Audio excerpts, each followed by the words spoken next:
وعلى آله سيد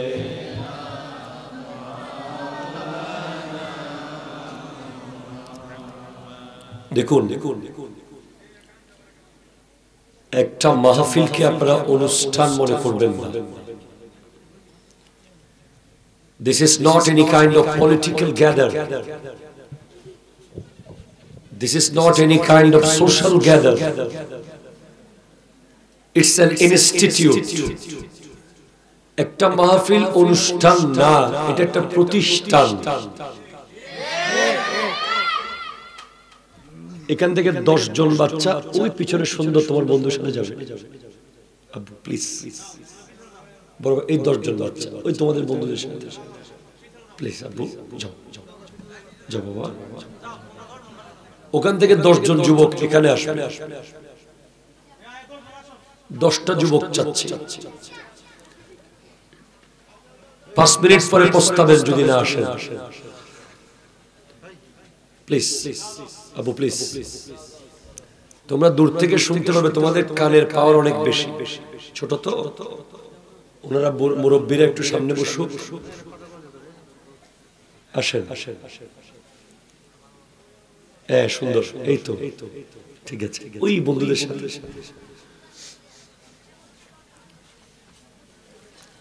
দেখেন আমি আপনাকে প্রথমেই বোঝাচ্ছি, ব্রাহ্মণবাড়িয়ায় হাজার হাজার মাহফিল হয়, আপনি ওই ধরনের কোন মাহফিল এটাকে মনে করিয়েন না। এখন থেকে মনে করেন এটা একটা প্রতিষ্ঠান আছে, আপনি আসছেন যেখানে 1 বছরের রোড ম্যাপ আপনাকে দিয়ে দেওয়া হবে। How to you will continue your daily life according to Quran and Sunnah. I will explain. কিভাবে আপনার জীবন চলবে আগামী 1 বছর। আমি আপনাকে নাচাইতেও পারবো না, হাসাইতেও পারবো না। I am a teacher, just class নেই মাদ্রাসায় যেভাবে, সেভাবে ক্লাস নিব। So I need your response. যারা এখনো বাইরে, তারা আমাকে একটু এসে বলে যান কোন জায়গায় গেলে আমরা কবর হাসরে নিশ্চয়তা পেয়ে যাব, যেটা পাওয়ার কারণে আপনারা মাহফিলে না বসে ঘুরতে পারতেছেন।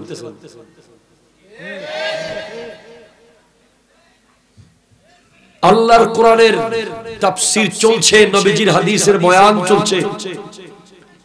এমন স্পর্ধা কার যে বাইরে ঘুরবে? এই স্পর্ধা সে দেখাতে পারে যে নিশ্চিত হয়ে গেছে তার কবরে কোনো সমস্যা নাই, যে নিশ্চিত হয়ে গেছে তার হাসরের মাঠে কোনো প্রশ্ন নাই। সেই ব্যক্তি একমাত্র মাহফিলের প্যান্ডেলের চারপাশে আড্ডা দিতে পারে, চা খেতে পারে, গল্প করতে পারে। ঠিক কিনা? হাত তুলে বলেন ঠিক কিনা বলেন।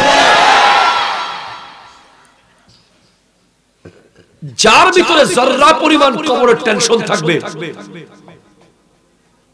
সে কখনো আল্লাহর কোরআনের মাহফিলের কে বাদ দিয়ে অন্য কোন কাজ করতে পারে না। যদি বলেন কেন হুজুর, কারণ হলো according to Quran who is মুমিন। মুমিন কে? কোরআন বলছে ইন্নামাল মুমিনুনা আল্লাযীনা ইযা যুকিরাল্লাহু ওয়াজিলাত কুলুবুহুম। মুমিন তো সে যার সামনে আল্লাহর জিকির হলে তার হৃদয় আল্লাহর ভয়ে থরথর করে কাঁপে। ওয়া ইযা তুলিয়াত আলাইহিম আয়াতুহু যাদাতহুম ঈমানা। মুমিন তো সে যার সামনে কোরআনের তিলাওয়াত হলে তার ঈমানের শক্তি বাড়তে থাকে। আমি আপনাদেরকে বসতে বলবো না, এখানে সাপটা আছে, বসিয়ে না না, ওরা কি কষ্ট ব্যথা পাবে তো।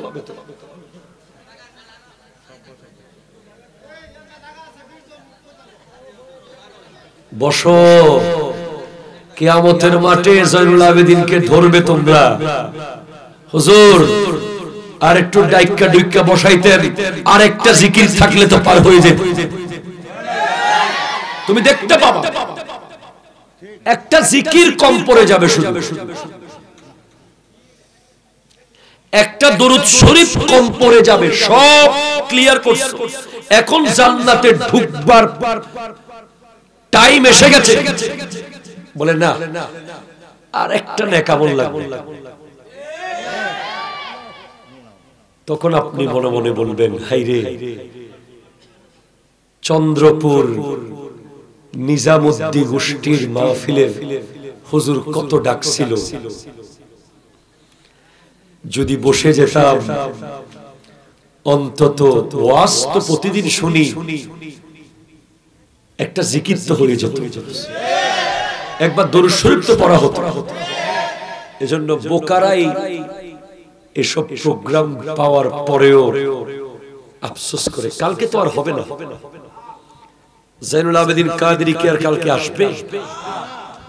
বেঁচে থাকলে হয়তো আগামী আরো 1 বছর 2 বছর 3 বছর পর। এজন্য ভুল করবেন না, মনে রাখবেন life is the continuous journey towards the grave. কবর হচ্ছে জীবন, হচ্ছে কবর পর্যন্ত চলমান ভ্রমণ। এখন আপনাকে আরেকটা নতুন কথা বলে দেব, যারা এখনো বসে নাই তারাও বসবে, একটু শুনে যান, তারপর চলে যায়। এই মাস হলো শাবানুল মুআজ্জাম। এই মাসে 2টা দফতর, একটা আল্লাহ দেবে আর একটা আল্লাহকে দেওয়া হবে। একটা আল্লাহ দেবে আর একটা আল্লাহকে দেওয়া হবে, 2টা রিপোর্ট। এই মাসের 14তম দিবাগত রজনীতে আল্লাহ তাআলা আজরাইল আলাইহিস সালামের হাতে লিস্ট দিয়ে দেবেন, আগামী 1 বছর কার কার জান কবজ করতে হবে। আপনি ঘুরতেছেন, আপনি এখনো মজা করতেছেন। ওয়াল্লাহি ওয়াল্লাহি আল্লাহ শপথ করে বলছি, এই মাসের 14তম রজনীতে, আজকে কয় তারিখ? 7 তারিখ। এই মাসে 13 তারিখ রাত, 8, 9, 10, 11, 12, 13, আর 6 দিন পরে নিশ্চিত হয়ে যাবেন জিবরিল আজরাইল আলাইহিস সালাম যে আগামী বছর চন্দ্রপুরে কে কে থাকছে, কে কে আগামী বছর পুকুর পাড়ে থাকবে, কে কে নদীর পাড়ে থাকবে, কে কে বাঁশ গাছের নিচে থাকবে। মানুষ বুঝে না, আমরা আপনাদেরকে শুধু কবরটা খুলে দেখাইতে পারি না, এটাই আমাদের দুর্বলতা। সব বলি, যদি কবরস্থানে ঢুকাইয়া দেখাইতে পারতাম কি হচ্ছে ওখানে, মাহফিল ছেড়ে যাইতেন না, আপনারা যুদ্ধ করতেন বসার জন্য। আরেকটা দফতর আল্লাহকে দেওয়া হবে এই মাসে, বান্দার আমলনামা আল্লাহর কাছে পেশ করা, অ্যানুয়াল রিপোর্ট, কি কি খাইছো, কোথায় কোথায় গেছো, কার কার জায়গা দখল করছো, কাকে কাকে জুলুম করছো, কয় ওয়াক্ত নামাজ পড়ো নাই, সব রিপোর্ট দেওয়া হবে। তো আমার নবীর মাহে রমজান ছাড়া এই মাসেই সবচেয়ে বেশি রোজা রাখতেন। রোজা রাখতে রাখতে আমার নবীজি রমজানের ভিতরে প্রবেশ করে ফেলতেন। জিজ্ঞেস করা হয়েছে এই মাসে কেন বেশি রোজা রাখেন, তখন আমার নবী জানালেন এই মাসে বান্দার আমল আল্লাহর দরবারে পেশ করা হবে।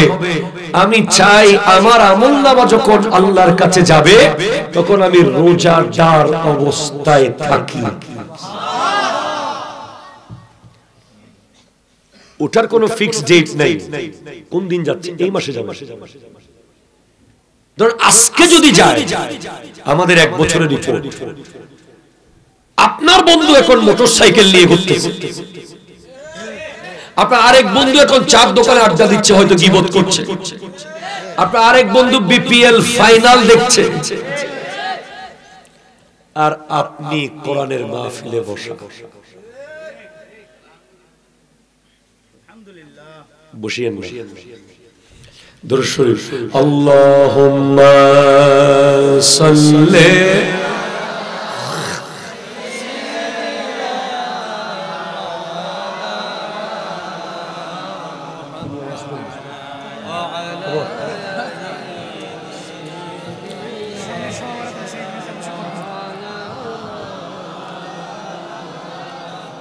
Allahumma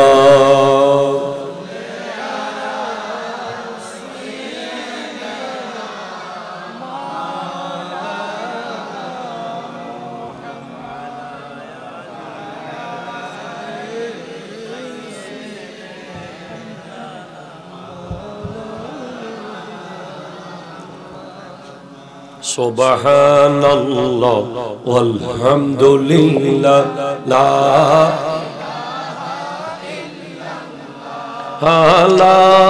ilaha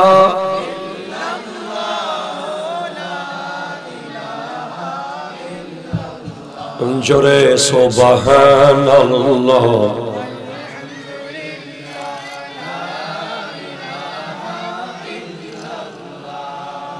la ilaha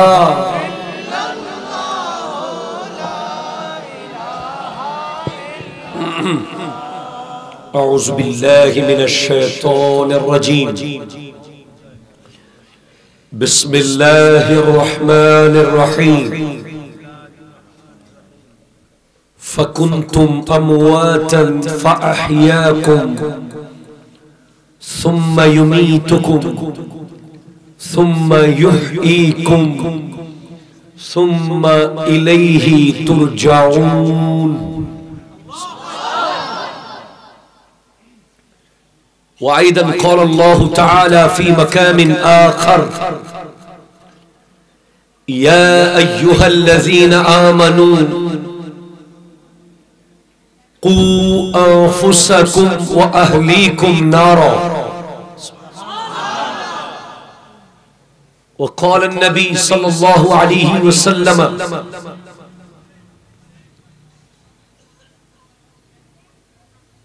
اغتنم خمسا قبل خمس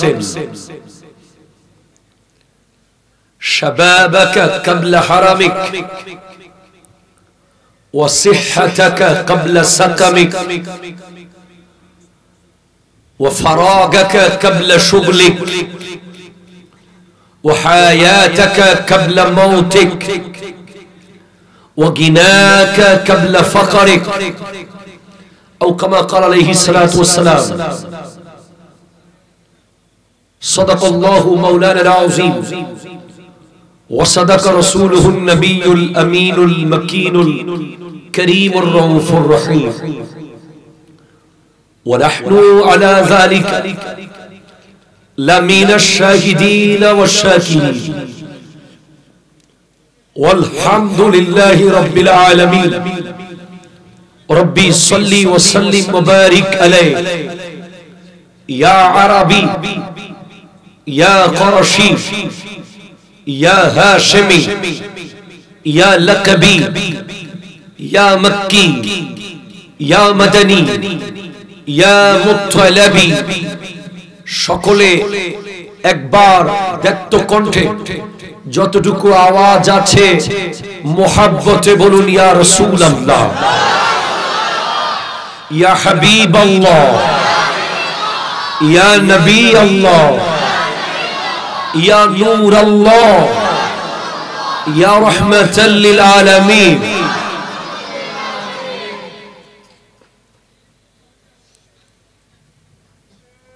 দুই দিনের দুনিয়াতে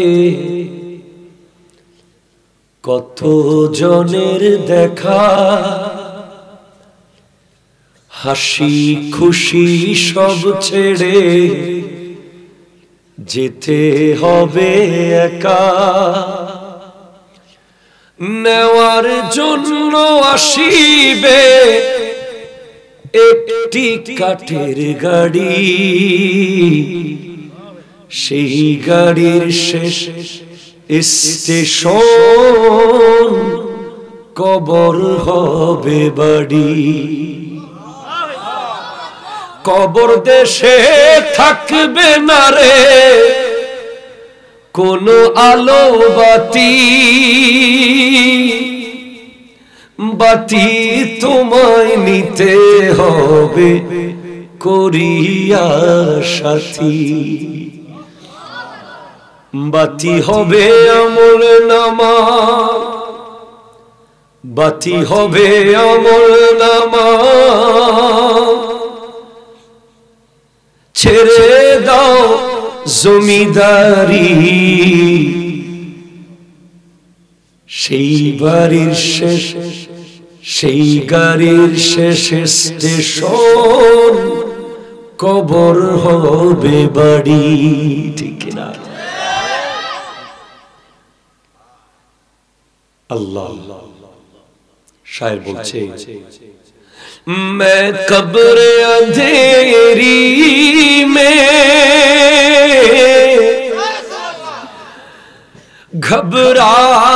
घबराऊंगा जब तन्हा, इमदाद मेरी कर ले आ जाना रसूल अल्लाह।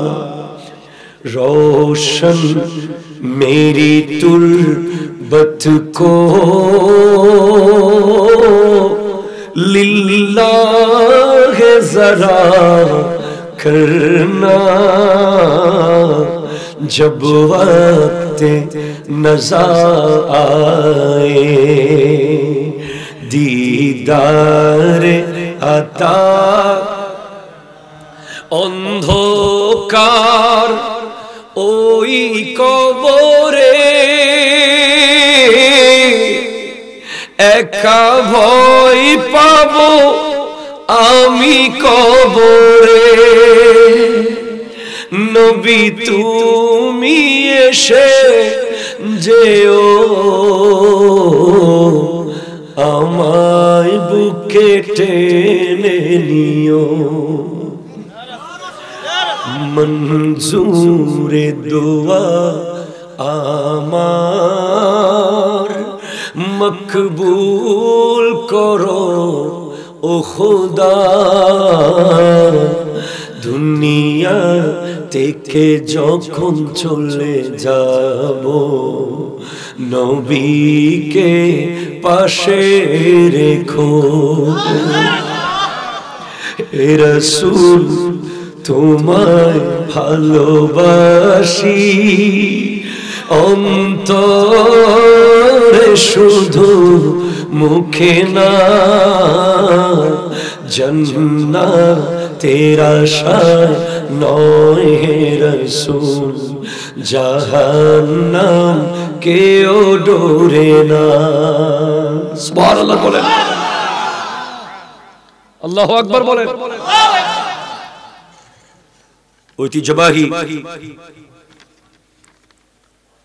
চন্দ্রপুর নিজামুদ্দিন গোষ্ঠী হোসাইনি যুব সংঘের উদ্যোগে মাওলানা নুরুজ্জামান রহমতুল্লাহ আলাইহি স্মরণে সকল কবরবাসীর রূহের মাগফিরাত কামনায় সপ্তম বার্ষিক ওয়াজ ও দোয়া মাহফিলের সম্মানিত সভাপতি জনাবে মোহাম্মদ আব্দুল হালিম সাহেব, সেনাবাহিনীর অবসরপ্রাপ্ত ও বীর মুক্তিযোদ্ধা, উনি কি আছেন?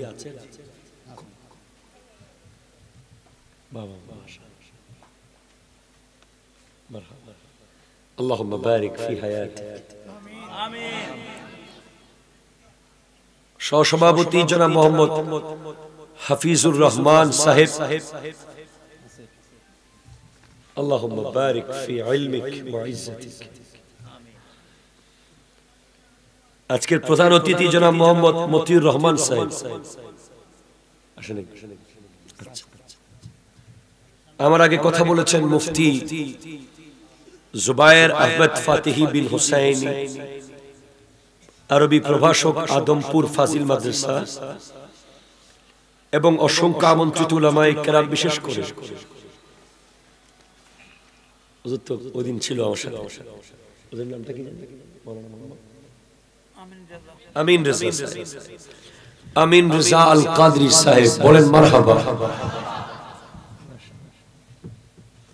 এবং আমার অত্যন্ত শফি আজিজ ছাত্র মোহাম্মদ শাহিনুল ইসলাম, আমি ক্লাস 7 থেকে তাকে পড়াইছি। 7 থেকে এখনো আল্লাহর রহমতে শিক্ষাগত সেই লেখাপড়ার মধ্যে আছে জামিয়াতে। আমাদের মাদ্রাসা যেটা জামিয়া আহমদিয়া সুন্নি আলিয়া, ওখানে বর্তমানে 10,000 ছাত্র পড়াশোনা করে। One of the biggest Islamic research center in whole Asia. সে 10,000-এর ভিতরে সে একজন। ওখানকার লেখাপড়া 4 নম্বরে। 1 নম্বরে হলো আদব। মারহাবা নাই। 1 নম্বরে কি? আমাদের ছাত্ররা যখন মাদ্রাসায় নতুন ভর্তি হয়, আমরা তাদেরকে মিনিমাম 1 মাস প্রতিটা ক্লাসে 5 মিনিট করে আদব শিক্ষা দিই। 40-এর ভিতরে 40 বা 45 মিনিটের ক্লাসে 5 মিনিট আদব শিক্ষা। 2 নম্বর হলো আকীদা। আরো জোরে বলেন না। 3 নম্বরে হলো ইলম। 4 নম্বরে হলো ইবাদত। এই 4টার উপরে বেস করে যে মাদ্রাসা 1954 সালে বানিয়েছেন নবীজির 39তম আওলাদ, যেখান থেকে যে মাদ্রাসার ঢাল বর্তমানে সারা বাংলাদেশে প্রায় 1000-এর কাছাকাছি মাদ্রাসা। সেই জামিয়ার ছাত্র আপনাদের এলাকার ছেলে, তুমি এই এলাকার পাশের গ্রামে। আল্লাহ তার হায়াতে বরকত দান করুন। আমি যুদ্ধ করেছি আজকে মাহফিলটা ক্যান্সেল করতে, এটা কিন্তু এই পোলার জন্য পারি নাই। আজকে আপনাদের জন্য বড় স্যাক্রিফাইস করতে হয়েছে। আমি ঢাকায় যেখানে জুমার নামাজ পড়াই, ওখানে ওই কমপ্লেক্সের আজ বাৎসরিক মাহফিল, হাজার হাজার মানুষ ওখানে। আমি যখন গাড়ি নিয়ে চলে আসতেছি, এই তো কাছেই যাচ্ছি, কারণ ব্রাহ্মণবাড়ি আমার জন্য কাছে হয়ে গেছে। চট্টগ্রাম থেকে প্রতিদিন আসতে আসতে আমরা ঘর থেকে বলে 80 কই বাইরে চলে আসি সিলেট। এমনি মানুষ 3-4 দিন প্রস্তুতি নেয় আগে ব্রাহ্মণবাড়ি আসার জন্য। জীবনে তারা 2-1 বার আসে, তারা। তো আমি এই কাছে যাইতেছি, কই আসি গেছি, শেষ করে আবার চলে যাব। আপনারা বিরক্ত হয়েছেন বেশি, কষ্ট বেশি দিয়েছি। আমাকে বলা হয়েছে কবর নিয়ে বলতে। আমি আমার প্রাণপ্রিয় রাহবার আল্লামা সৈয়দ মোহাম্মদ তাহের শাহ সাহেব কিবলা মুদ্দাজিল্লাহুল আলীর দোয়া চাই, এবং সত্যিকারের যারা ওলি আল্লাহ। আমি কয়দিন আগে একবার আসছিলাম আপনাদের পাশে। কারা কারা ছিলেন ওই মাহফিলে? ও মারে ব্যাকগ্রাউন্ড ছিল নাকি? মাশাআল্লাহ। ওইদিন একজন চেয়ারম্যান নাকি কে ছিল, মেম্বার, উনি কই? আচ্ছা, এখন তোরা বেশি টাকা টাকায় থাকবে। সেদিন আমি স্পষ্ট করেছি, জিকিরের নামে কোতাকুতি,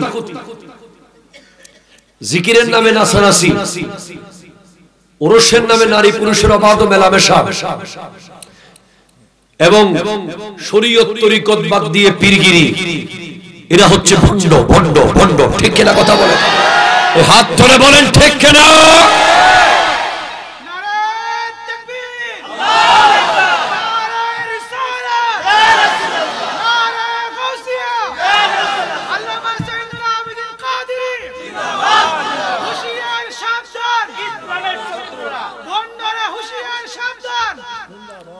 আমাদেরকে যুবক, তোমাদের চুপ থাকার সুযোগ নাই। বাংলাদেশের সুন্নি জামাতকে আজকে একদল মানুষ অপমান করে এসব ভণ্ডদের কারণে। ঠিক কিনা? সুন্নিরা কখনোই ভণ্ড ছিল না, এখনো ভণ্ড নাই, ভবিষ্যতেও ভণ্ড হবে না, কিন্তু কিছু ভণ্ড সুন্নি সেজে গেছে। এদেরকে প্রথমে মুখ দিয়ে সাবধান করেন, পরে অন্য ব্যবস্থা নিতে হলেও নিতে হতে পারে। কারণ নাসানাসির নাম ইসলাম নয়। আমি এখানে নারীর পর্দার ওয়াজ করব, আর আপনি ওখানে নারীদেরকে অবাধ মেলামেশায় লিপ্ত থাকবেন। পীরের কাছে মেয়ে এসে এই ব্রাহ্মণবাড়িয়ার এক জায়গায়, নাম বলবো না, অনেকগুলো মেয়ে ঈশ্বর হুজুরের কদমে এসে সালাম করতেছে। আমারে দাওয়াত দিছে ওই জায়গায়, মনে করছে আমি ওই পার্টি। আমি একদম ওপেন ধুলাই করছি হুজুর, কারণ কিয়ামতের মাঠে আমার জিহ্বা কেটে ফেলা হবে। আমি যদি হক কথা না বলি আমার জিহ্বা কেটে ফেলা হবে। অনেকদিন আপনারা চুপ ছিলেন, সুন্নিয়তকে আগাছা মুক্ত করেন। ঠিক কিনা কথা বলেন? আবার যারা হক্কানি ওলি, যাদের সাথে শরীয়ত তরিকত বরাবর আছে, তাদের ব্যাপারে যদি কেউ এক শব্দ বলে তাদেরকেও আমরা ছাড় দেব না। ঠিক কিনা কথা বলেন? ভণ্ডদের ব্যাপারে জিরো টলারেন্স, হক্কানিদের ইজ্জতের ব্যাপারেও জিরো টলারেন্স। এটা মাথায় রাখতে হবে। এই দেশে ওলি আল্লাহদেরকে বাদ দিয়ে ইসলাম কল্পনা করার কোন সুযোগ নাই। সুতরাং শাহজালাল, শাহপরান, শাহ মানব, শাহ সুলতান বলখি, শাহ সুলতান রুমি, শাহ মাকদুম রূপস, শাহ আলী বাগদাদি, হযরতে কেল্লা শাহ গেসুদারাস রাহমাতুল্লাহি আলাইহি, ইনাদের অবদান আমাদের গায়ে চামড়া দিয়ে দিলেও আমরা শোধ করতে পারবো না। আসেন, কবর ছোট্ট একটা কামরা, আপনার ঘরের বেডরুম মিনিমাম 100 স্কয়ার ফিট তো হবে। যে বেডরুমে আপনি প্রতিদিন ঘুমান, ছোট্ট জানালা আছে, দরজা আছে, যারা একটু বেশি পয়সাওয়ালা দুটো জানালা, একটা দিয়ে বাতাস ঢুকে আর একটা দিয়ে বের হয়, ক্রস ভেন্টিলেশন। কিন্তু কবর একটু চোখ বন্ধ করে যদি কবরের দিকে তাকান, আপনি আর দুনিয়াদারি করতে পারবেন না।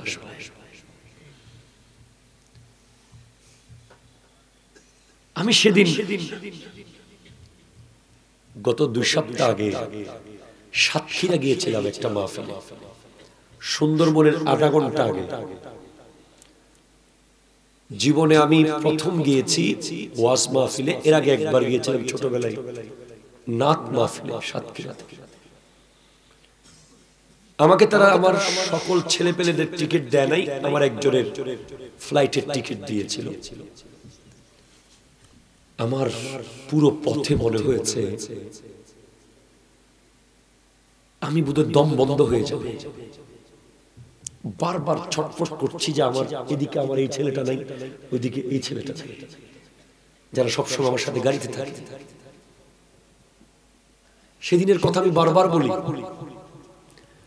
কারণ বিগত 5 বছরে এরকম একা কোথাও সফর আমি করি নাই, মনে পড়ে না। তখন বুঝলাম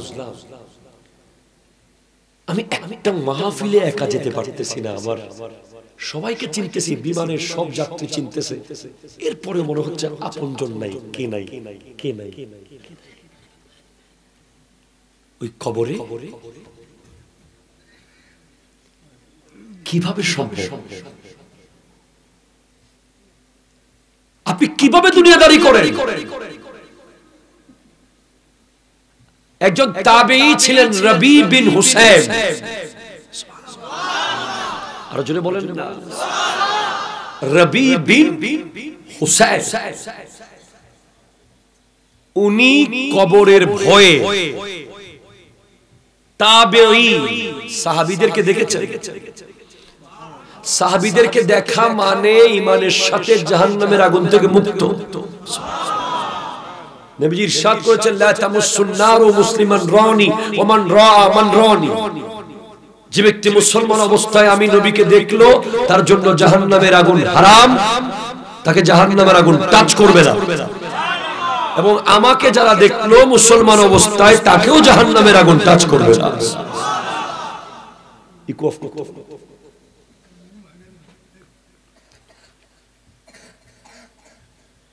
উনি কবরের ভয়ে নিজের ঘরের বেডরুমে একটা কবর করেছেন।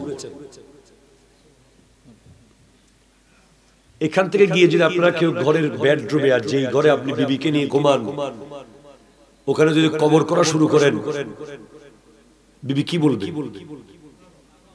পাগল বলবে। সন্তানরা বলবে, আমার বাবা মাহফিলে গিয়ে কি খাই আইছে। ঠিক কিনা কথা বলেন না? এটাই বাস্তব। রবি বিন হুসাইন নিজের ঘরে কবর করেছেন।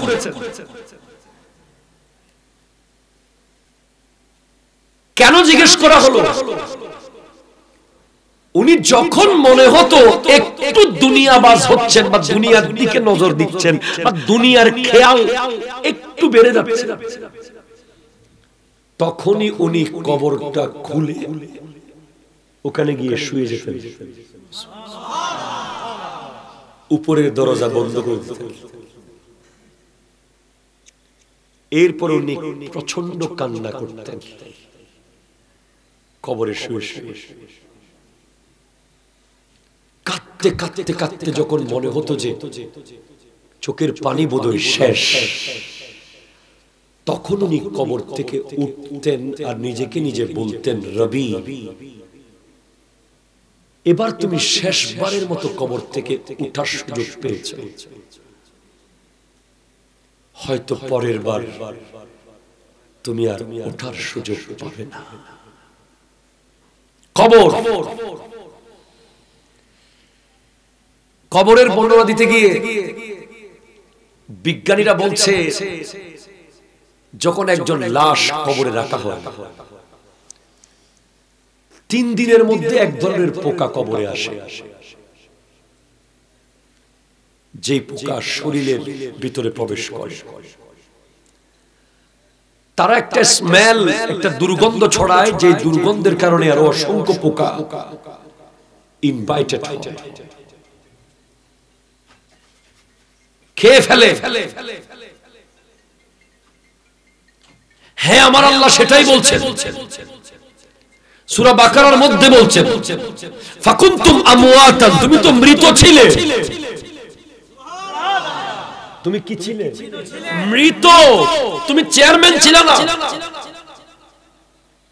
তুমি মন্ত্রী ছিলে না রে বাবা, তুমি এমপি, তুমি শিল্পপতি, তুমি রাষ্ট্রপতি, তুমি বাইকার, তুমি টিকটকার, তুমি নায়ক, তুমি গায়ক, তুমি খেলোয়াড় ছিল না। আল্লাহ বলছেন, তুমি কি, তুমি কি ছিলে? তুমি জানো সেটা? তুমি ছিলে মৃত লাশ, হাজার হাজার লাশ, কোটি কোটি লাশ।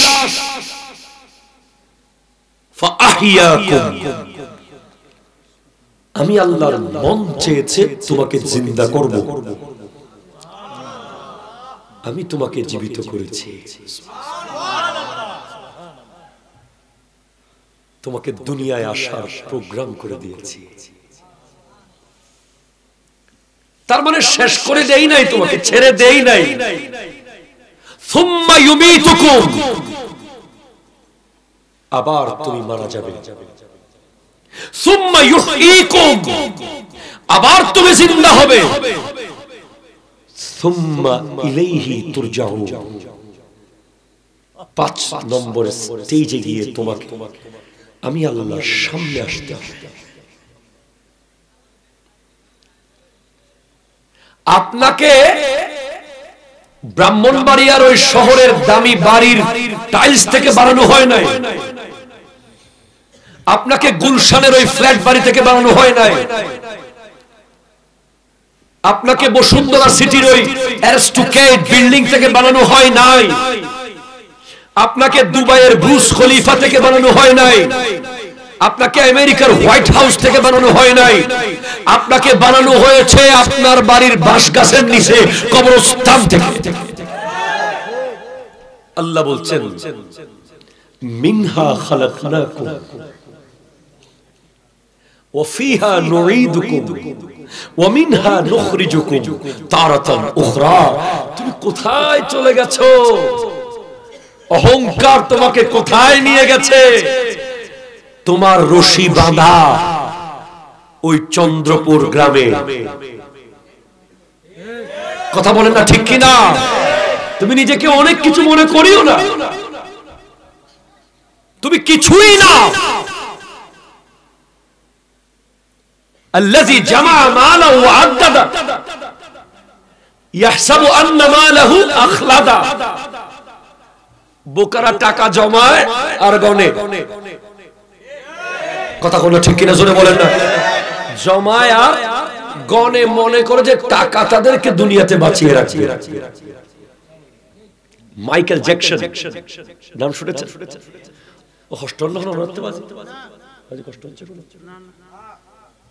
Michael Jackson world class pop তারকা, বেশি দিন বাঁচতে জানে, 120 বছর মতো আশা ছিল। এজন্য সে পার্সোনাল ডক্টর রেখেছে তার ঘরে, লক্ষ লক্ষ টাকা দিয়ে। কারণ সে এক একটা কনসার্ট করলে লক্ষ লক্ষ ডলার পেত। টাকার উপরে সে ঘুমাতো। তার কনসার্টে কত মানুষ সুইসাইড করতো, শুধু তাকে টাচ করতে পারে না এই জন্য। কত নারী, কত বেগানা। সে যেদিন মারা গিয়েছে সেদিন পৃথিবীর লক্ষ লক্ষ যুবক, কেউ হাত কেটে ফেলেছে, কেউ পা কেটে ফেলেছে, কেউ সুইসাইড করেছে। গুগল বলছে সবচেয়ে বেশি সার্চ হয়েছে মাইকেল জ্যাকসনের নাম।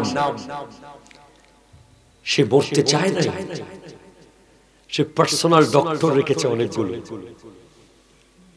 এবং তার খাবার প্রতিদিন ল্যাবরেটরি থেকে পরীক্ষা করে খাওয়ানো হতো। তিনি একটা আর্টিফিশিয়াল অক্সিজেন চেম্বার বানিয়েছিলেন। যদি কোনো কারণে অক্সিজেন শ্বাস প্রশ্বাস বন্ধ হয়ে যায়, চেম্বারে ঢুকলে অক্সিজেন সাপ্লাই হয়ে যাবে। দুনিয়াতে এমন কিছু নাই যে বানান নাই শুধু একদিন বেশি বাঁচার জন্য। কিন্তু কনসার্ট করতে গিয়ে, গান গাওয়ার সময় হঠাৎ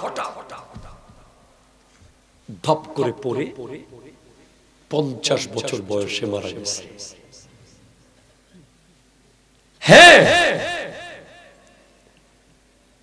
এরকম আরো বহু ইতিহাস আছে দুনিয়াতে।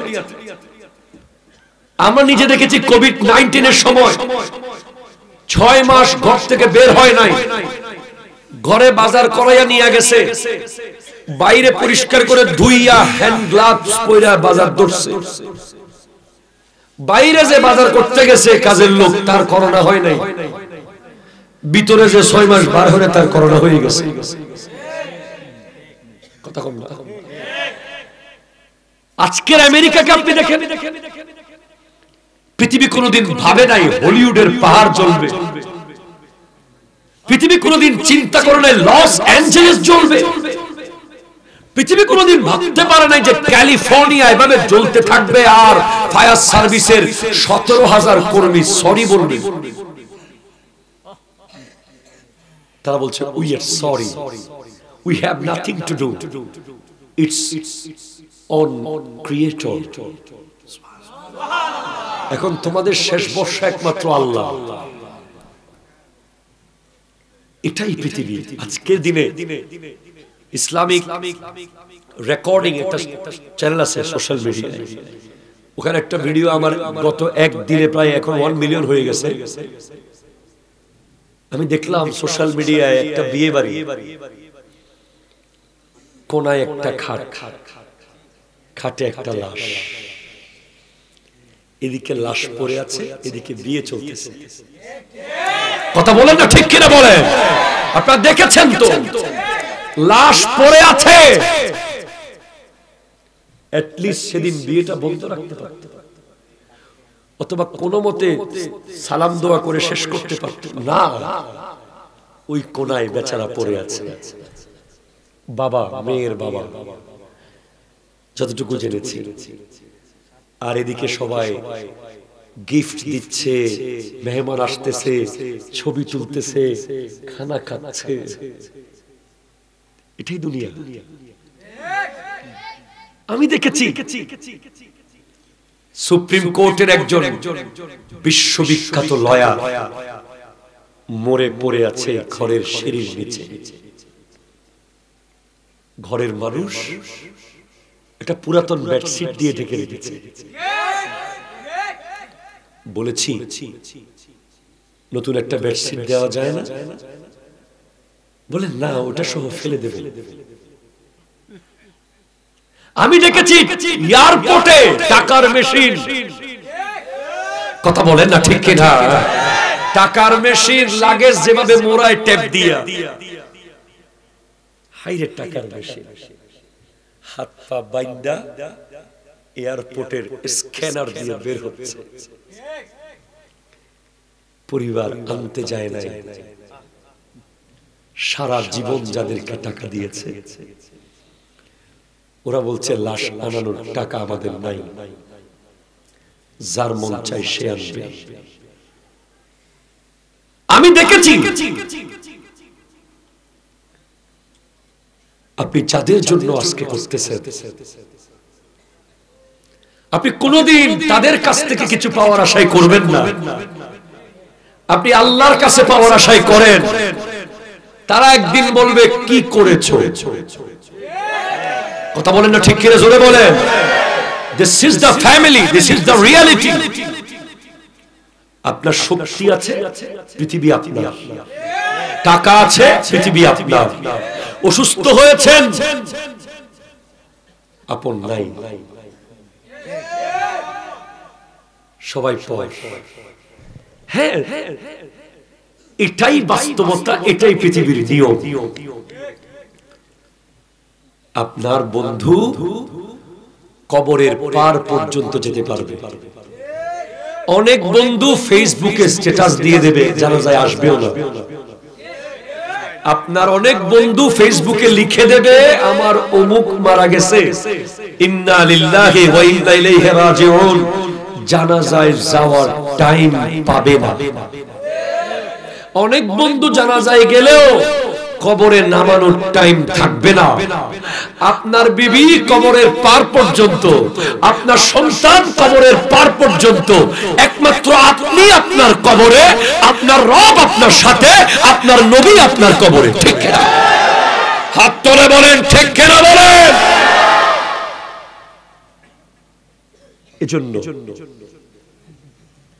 আজকের মাহফিলের মূল বিষয় হলো নিজের সামান নিজে জোগাড় করা, নিজের মাল নিজে জোগাড় করো। দুনিয়াতে চাউলের বস্তা তুমি কিনে দিতে পারো আরেকজনকে, কবরে কেউ তোমাকে চাউলের বস্তা কিনে পাঠাতে পারবে না। ইমাম গাজালি লিখছেন, যখন কোন অহংকারী, কোন জালেম, কোন সুদখোর, কোন ঘুষখোর, কোন বেঈমান, কোন মুনাফিক কবরে যাবে, কবর বলবে তোকে কি বলে নাই আমি আগুনের ঘর? তুই কি জানতি না রে আমি সাপের ঘর? কবর বলবে, কবর। কে বলবে? কবরের আওয়াজ আছে। ওই যে যুবকগুলো চলে যাচ্ছে হেঁটে হেঁটে,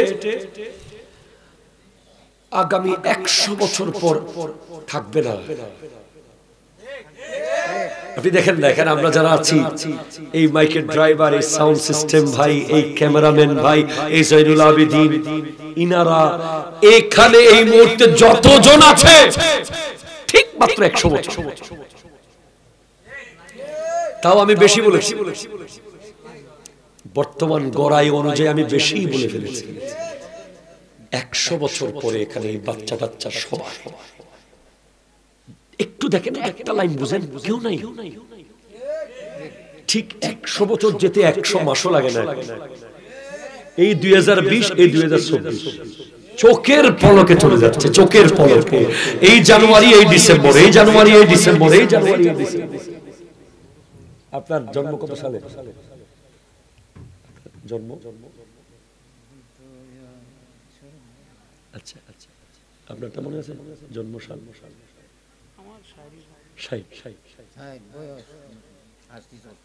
60টা বছর যে চলে গেছে, জিজ্ঞেস করে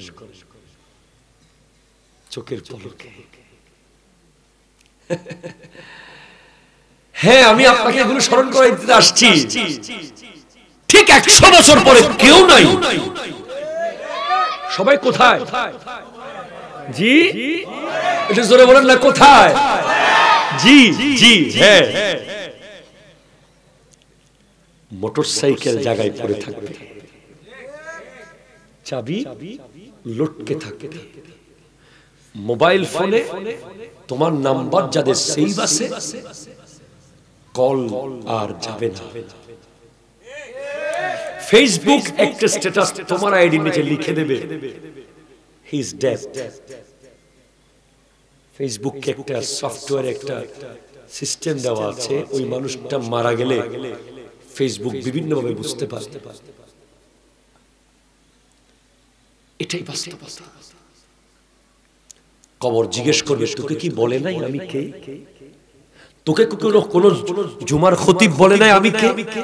তোকে কোন হুজুর কি বলে নাই আমি কে? আমি সাপের ঘর, আমি আগুনের ঘর। তুই আমার উপরে চলার সময় এত অহংকার কেন করছিস? তুই কি জানতি না তুই এখানে আসবি? আর যারা নেককার, নামাজি, আল্লাহওয়ালা, মোমেন বান্দা, তাদেরকে কবর বলবে, আমি শুধু চেয়ে থাকতাম আপনি কখন আসবেন। আহলান সাহলান মারহাবা, আহলান সাহলান মারহাবা, কবর বলবে। দরুদ শরীফ পড়ুন, আল্লাহুম্মা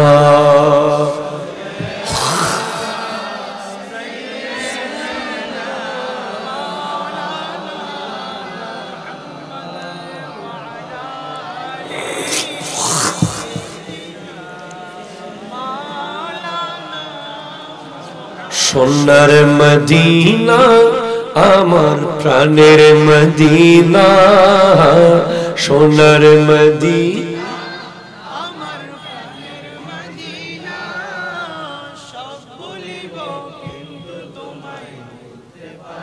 ভুলিনি ভুলবো না, ভুলতে পারি না, ভুলিনি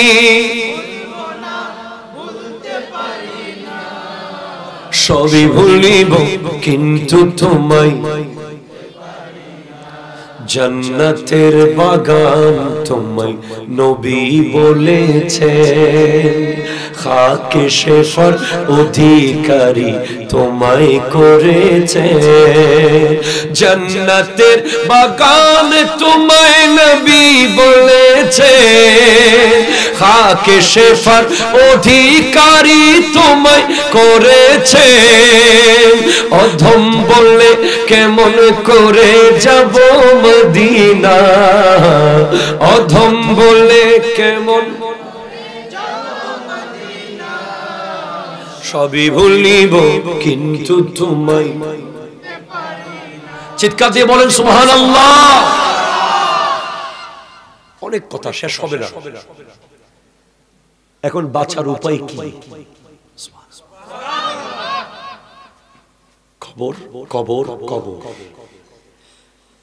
হযরত উসমান গনি যুন্নুরাইন কবর দেখার সাথে সাথে কান্না করতেন, দাড়ি ভিজিয়ে যেত, কাপড় ভিজে যেত। আপনি কোনোদিন কাঁদছেন কবর দেখে? কাঁদেন না, অথচ আপনি জান্নাতের সুসংবাদ কোনোদিন পান নাই এখন। আর হযরত উসমান জান্নাতের সুসংবাদ পেয়েছে, নবীজির 2 কন্যাকে শাদী করেছেন এবং নবীজি বলেছেন আমার 40টা কন্যা থাকলে সব একটার পর একটা উসমানকে বিয়ে দিতাম। নবীজি বলেছেন লিকুল্লি নাবিয়্যিন রাফিকুন ফিল জান্নাহ ওয়া রাফিকি ফিহা উসমান ইবনে আফফান। প্রত্যেক নবীর জান্নাতে একজন বন্ধু থাকবে, জান্নাতে আমার বন্ধু হলো উসমান গনি। উনি কবর দেখলে কাঁদে আর আপনি কবরের পারে গিয়ে টিকটক করেন। করে নাই? করছে কিনা? কতটুকু নির্লজ্জ বেহায়া হলে কবর নিয়ে বলে টিকটক করেছে এই প্রজন্মের ছেলে। একজন তো কবর বানায়া ভিতরে ঢুকে গেছে, কিছুক্ষণ পরে দেখে বৃষ্টি তুমুল আকাশ থেকে ভিতরে পানি প্রবেশ করছে। ওই জগৎটা অন্য জগৎ, আজব এক জগৎ, কবরের জগৎ,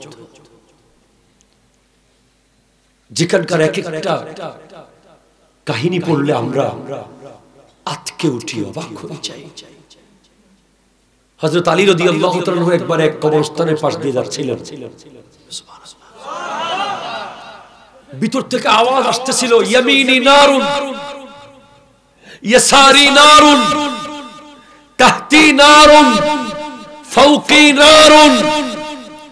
আমার ডানে আগুন, আমার বামে আগুন, আমার সামনে আগুন, আমার পেছনে আগুন। কবর থেকে আওয়াজ আসতেছে। হ্যাঁ, তখন তিনি সেখানে দাঁড়িয়ে 4 খতম কোরআন শরীফ পড়েছেন ওই কবরবাসীদের জন্য। 100 রাকাতের উপরে নফল নামাজ পড়েছেন। এরপরে আবার তখন জিবরিল আলাইহিস সালাম এসে নবীজিকে বলেন ইয়া রাসূলুল্লাহ, আপনার আলী এমনি দাঁড়াবে, এতে তো কবর আযাব বন্ধ হয়ে যাবে। কিন্তু এখানে আল্লাহ আরেকজনের শান দেখাচ্ছে। কে? আপনার আবু বকর সিদ্দিক। মাথা আশরাফ ছিল, তার একটা চুল উড়ে গিয়ে ওই কবরে পড়ছে। আল্লাহ চুলের উসিলায় গোটা কবরবাসীর কবরের আযাব মাফ করে দিয়েছে। কবর বাঁচার উপায় অন্য কোন নবীর উম্মতেরা এমন উপায় পায় নাই। আপনার রবি গ্রামীণ বাংলা লিংক সিমের মধ্যে কিছু অফার থাকে না, স্পেশাল অফার, সিম খুললেই 500 জিবি, সেরকম কিছু অফার আমার নবীর কারণে আমরা পেয়েছি। লাইলাতুল কদর, ও সুবহানাল্লাহ, ধন্যবাদ। হতা শেষ তো, আমি আর 5টা মিনিট করি ভাই, কষ্ট হবে না তো আপনাদের? লাইলাতুল কদর, লাইলাতুল বরাত, সুবহানাল্লাহ বলেন। 2 ঈদের আগের রাত, রজবের প্রথম রাত, লাইলাতুল মেরাজ, এগুলো হলো সিম খুললে অফার। সারা বছর বন্ধ ছিল সিম, মসজিদে যাও নাই, কোরআন শরীফ খোলো নাই, কিন্তু আমার নবীর উম্মত হওয়ার কারণে আল্লাহ তোমাকে সুযোগ দিচ্ছে। সামনে লাইলাতুল বরাত, ঠিক না? সহিহ হাদিস, সেদিন রাতে আল্লাহ তাআলা সকল গুনাহগারকে মাফ করে দেবেন। ঈমানদার 2 জন মাফ পাবে না। এক হলো মুশরিক, যারা আল্লাহ ছাড়া অন্য কাউকে সিজদা দেয়। কথা বলেন না, সিজদা কাকে দিবেন? কোন ওলিকে সিজদা দেওয়া যাবে? কোন পীরকে? কোন মাজারে? হারাম। আরো জোরে বলেন, আবার বলেন, আবার বলেন। সিজদা একমাত্র কাকে? মুশরিক মাপ পাবে না। দুই, দ্বিতীয় জন মাপ পাবে না মুশাহিন, হিংসুক। হিংসুক তো এলাকায় নাই। আহারে আল্লাহ,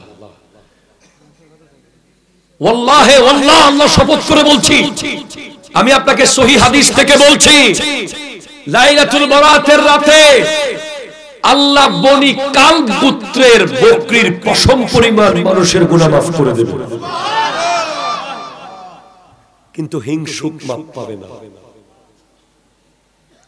অমুকের ছেলে ডাক্তার হয়েছে, তোমার কেন ঘুম হারাম? অমুকের ছেলে মাস্টার হয়েছে, তোমার কেন ঘুম হারাম? অমুকের ছেলে বিদেশ গিয়ে বাড়ি করতেছে, তুমি কেন কষ্ট পাচ্ছ? আল হাসাদু ইয়াকুলুল হাসানাত কামা তাকুলুন নারু আল খাতা। হিংসা সমস্ত নেক আমল জ্বালিয়ে ফেলে। আজকের সমাজগুলো শুধুমাত্র ইসলামী সমাজ হচ্ছে না, একটা কারণ হিংসা। ঠিক কিনা বলেন? অমুক কেন মসজিদ কমিটির সভাপতি হবে, তমুক কেন কাউন্সিলর হবে, সমুক কেন মুফতি হবে। যার ভিতরে হিংসা আছে, আপনি আশা ছেড়ে দেন মাপ পাওয়ার। জাহান্নামের টিকিট লিখে নেন, লিখে নেন জাহান্নামের টিকিট। মরার সাথে সাথে দেখতে পাবেন কবরে আগুন জ্বলছে। কারণ হিংসা এত ভয়ঙ্কর। ক্যান্সার হলেও আপনি মরে যাবেন, কবরে যাবেন, জাহান্নামে যাবেন না।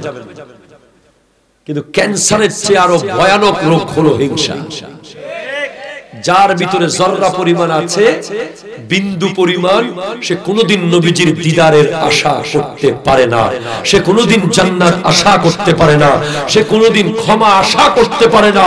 আর যে অন্যের সুখে খুশি হয়, অন্যের লাভে খুশি হয়, অন্যের উন্নতিতে খুশি হয়, তার উন্নতির দায়িত্ব আল্লাহ নিয়ে নেয়। গ্রামের ছেলে মেডিকেলের চান্স পাইছে, গ্রামের ছেলে প্রথমে ম্যাট্রিক পাস করছে, আপনি বলছেন ইন্টার পাস করবে না। ইন্টার পাস করছে, কলেজে ভর্তি হইতে পারবে না, ইউনিভার্সিটিতে চান্স পাবে না, বিশ্ববিদ্যালয়ে চান্স পেয়ে গেছে বাবা, আরে পাস করে বাইরে হইতে পারবে না। পাস করি ফেলাইছে, চাকরি তো পাবে না, চাকরিও পেয়ে গেছে, বেতন কম।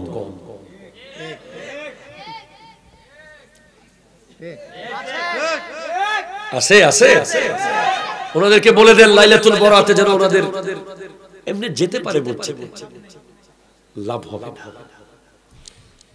এরপর সাহের জাদুঘর, আমাদের মামুনেরা শুনতেছে কি আলাদা প্যান্ডেলে? হ্যাঁ শিওর, আমার মা বোনরা আপনারা তো কিছু হইলে তাবিজ করছে মনে হয়, কথা কোনো ঠিক কিনা বলেন না? কিছু হইলে দৌড় মারে।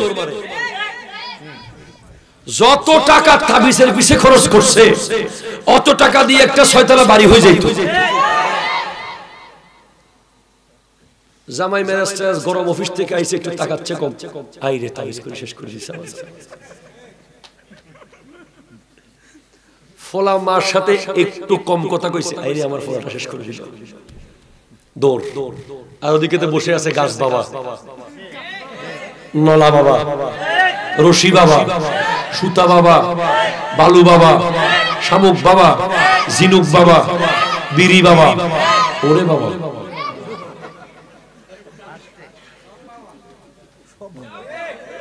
কথা বলেন, কথা বলেন।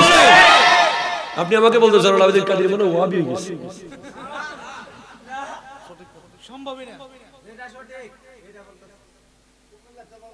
হক্কানি ওলি আল্লাহরা, যারা হক্কানি ওলি আল্লাহ, এরা সুতা দেয় না,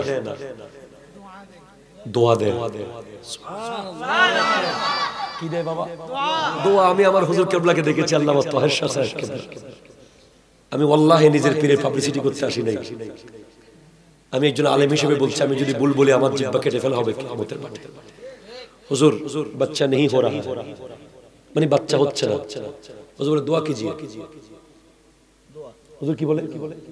দোয়া कीजिए। সাথে সাথে হাত তুলে দেয়, আল্লাহ মাকাসিদ পুরা कर दीजिए। আবার কিছু বাবা আছে, এক বাবার লোক আমার দেখা হয়েছিল একবার। আপনারা আসেন, এইগুলো লাইভ চলতেছে, এগুলো বন্ধ কর, কিছু গোপন কথা বল, লাইভ গুলো বন্ধ করে, এই ক্যামেরা বন্ধ করতে বলো। এই ক্যামেরা কার? এ নামো, কথা আছে। একবার আমি গেছিলাম, একটু দাঁড়াই, অফ করো না একটু। কিছু কথা বেডরুমের কথা আছে, সব ড্রয়িং রুমে বলা যায় নাকি? কিছু কথা বেডরুমে, কিছু কথা ড্রয়িং রুমে, কিছু কথা রাস্তা, কিছু কথা মাঠে, ঠিক কিনা বলেন না? আচ্ছা ভিডিও নি, আচ্ছা যাক। গেছিলাম একবার বাবা, আমি নরসিংদী এক মাহফিলে গেছিলাম বহুত বছর আগে। ধরেন 2019-এর দিকে বা আরো আগে, 18-19-এর দিকে এক দরবারে গেলাম। আমরা তো যাওয়ার আগে দেখি না, সুন্দর করে দাওয়াত দিয়েছে, মহব্বত করে গেছি। আমার ড্রয়িং রুমে বসছি, দেখি যে বিশাল এক দুধের ডেকসি ড্রয়িং রুমে, যেখানে সোফায় বসছি, ভিতরে গোলাপ ফুলের পাপড়ি। আমি আর আমার সঙ্গী যারা আছি সবাই ভাবতেছি এগুলো কিসের দুধ, কি দুধ। আমার ভিতরে একটা লোক ছিল আমার সফরে, সে খুব মানে কৌতূহলী, সে দেখবে এগুলো কিসের দুধ। সে এমন করে হাত দিচ্ছে ভিতরে, ভিতর থেকে মুরিদাসি করে, কেন যেগুলো বাবারে গোসল করেছে। ওরে আল্লাহ, তখন তো আমার এমন বমি লাগতেছিল, আমি এক দৌড় মারলাম, নরসিংদী শহরে চলে গেলাম, ঘর থেকে বের হয়ে। প্রতিটা কথা আল্লাহ বা রাসূল সাক্ষী। হঠাৎ আমার বমি বমি ভাব আসতেছে, মানে এটা কি করলো, মানে দোয়ানো গোসল করে সবকিছু দুইছে না, কোন জায়গা বাদ গেছে নাকি গোসল। এখন এই দুধ কি করবে? পরে বলছে এরা না, এগুলো নাকি খাবে। দেখেন কি লেভেলের অজ্ঞতা, কি লেভেলের জাহেল। যাক, আমি মনে মনে করি দুধ দিয়ে যারা গোসল করা নিশ্চয় খুব সুন্দর হইব, চেহারা নুরানি হবে। হয়তো মাহফিলে আসলাম রাত্রে হোটেল থেকে, এসে আমি আমার আলোচনা করছি, নাতে রাসূল পড়তেছি। কতক্ষণ বাবা আইছে স্টেজে, ওরে কালারে কালার। এখন বাবারে দেখে আরো টেনশনে পড়ে গেলাম যে তার চেহারা এরকম কালা, সবকিছু কি কালো হইব, আল্লাহ ভালো জানে। তখন আর কি ওয়াজ, ভিতর থেকে কোনো ওয়াজই আসতেছে না বাবা। শেষে ওয়াজ শেষ করার পর তখন চলতেছে পেট্রোল বোমা, মনে আছে নি? রাস্তায় পেট্রোল বোমা, কোনটা রাজনৈতিক দল। আর বাবারে কইতেছি, বাবা আমরা এত দূরে সিট যাবো কেমনে? ডাইরেক্ট বলতেছি, আমি রাস্তা দেখতেছি, এইভাবে একদম বসা, রোড ক্লিয়ার, ওরে বাপ, রোড পুরো ক্লিয়ার। ভাই সেদিন এমন অ্যাক্সিডেন্ট করছি আমরা, আমার গাড়ি, আল্লাহর কসম, আমার গাড়ি, বেচারা যে ড্রাইভারের গাড়ি ছিল তার পরের দিন বিয়া ছিল, সে বাবর, তার নাম বাবর, গাড়ি সহ লইয়া কুমিল্লা মাদাইয়া, নাম শুনে তো এখনো মাদাইয়ার লোক জানে কি কোন মাদাইয়া। তখন ঢাকা চিটাং হাই রোডের কাজ চলতেছে, রোডের মাঝখানে মাঝখানে বালুর টাল, কংকরের টাল। আমার গাড়ি 80 স্পিডে আইসা 10-12 পরত খাইয়া ঝুপ করে পানিতে। ওরে বাবা রে বাবা, গোটা রোড বাবা দেখাই দিছে আমারে। এখন বাবারে আর জীবনে দেখি নাই, দেখলে কইতাম বাবা সেদিন রোডটাকে পানিতে দেখাইছিলেন না বাড়িতে দেখাইছিলেন। এসব কুসংস্কার এসব কিছু থেকে বের হয়ে আসতে হবে, ঠিক কিনা কথা বলেন না? ওলি আল্লাহ দোয়া নেবেন। আমার মা বোনেরা, যে সমস্ত ব্যক্তি জাদু করে, জাদু বলে না আমি করে দিব, ফিটিং করে দেব, এরকম আছে না? ওরে ফালাইয়া দিব, 1 ঘন্টার মধ্যে চলে আসবে তোর কাছে, আধা ঘন্টার মধ্যে তোর জন্য পাগল হয়ে বিয়ে হয়ে যাবে। এরকম লোক আছে না এই সমাজে? 100% ভণ্ড ভণ্ড ভণ্ড ভণ্ড ভণ্ড, ঠিক কিনা কথা বলে? এসব ভণ্ডদের কোন দোয়া লাইলাতুল বরাতে কবুল হবে না। কোন জাদুঘর সাহেরের দোয়া লাইলাতুল বরাতে কবুল হবে না, হবে না, হবে না। 4, যাদের সাথে মদের, শরাবের 1 ফোঁটা সম্পর্ক আছে, 1 ফোঁটা মদ, শরাব, মাদক যাদের পেটে আছে, তারা এই মাহফিল থেকে তওবা করেন। জীবনে কোন শরাবের দোয়া লাইলাতুল বরাতে কবুল হবে। এরপরে যারা বিয়ের আগে গার্লফ্রেন্ড রেখেছেন, গার্লফ্রেন্ড হারাম সম্পর্ক, ওই নারী না খাইলে আপনি খাইতে পারেন না, আপনার বাবা না খাইলে আপনি খাইতে পারেন, মা না খাইলে খাইতে পারেন, ওই লম্বা চুলওয়ালা শয়তানি না খাইলে আপনি খাইতে পারতেছেন না। আপনি ম্যাট্রিক পরীক্ষায় ফেল করছেন তার কারণে। কথা বলেন ঠিক কিনা? আপনি দুবাই যাইয়া কোনো কাজ করতে পারতেছেন না, আপনি খাবার এদিকে দেন, মুখে ঢুকে যায় নাকে, আপনি তো ঘরের ভিতরে নাই, ঠিক কিনা? আপনার জিন্দেগির সাথে একটা জেনার ফ্যাক্টরি লাগিয়ে রেখেছেন, আপনি একটা জেনার ভিতরেই আছেন। আপনি মারা গেলে বেঈমান হয়ে মরবেন। বিয়ের আগে নারী আর বিয়ের পরের নারী আসমান আর জমিন। বিয়ের পরে কালিমা পড়ে যেই নারী আপনার ঘরে এসেছে, সে নারী আসে নাই, আল্লাহর একটা নিয়ামত এসেছে। তার প্রতিটা মুহূর্ত আপনার জন্য রহমত। ঘরের মানুষরা আপনাকে জোর করে তার সাথে থাকতে বলে, কি সুন্দর দেখেন। আর বিয়ের আগে কিছু বেহায়া বর্তমানে দেখি যে, আগে তো আমাদের মা বোনেরা মোটর সাইকেলে অন্তত বসতো, একটু ভালো করে কাপড় চোপড় দিয়ে লুকাইয়া বসতো, এখন ডাইরেক্ট পোলার মতো বসে যায়।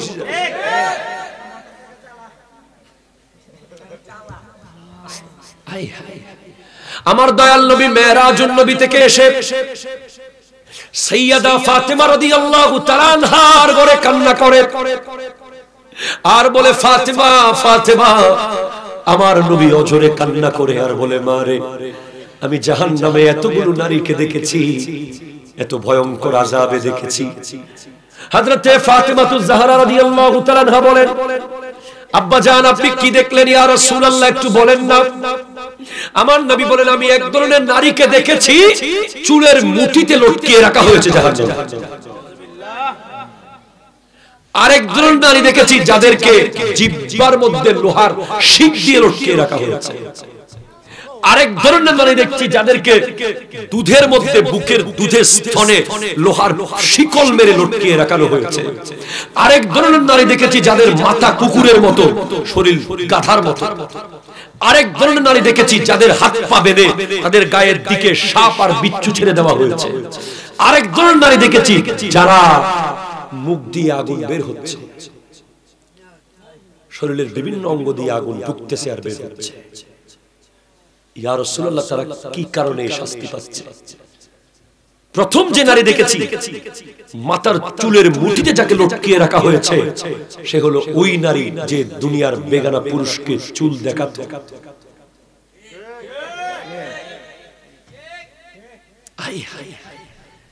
আমাদের দাদিরা, আমাদের নানীরা চুল মানুষকে দেখাবে, চিন্তাই করতে পারে না। আর এখন বিউটি পার্লার।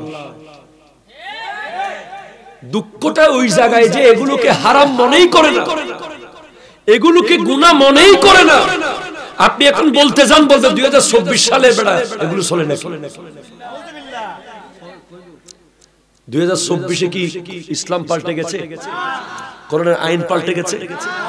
আধুনিকতা মানে কি বেহায়াপনা? না।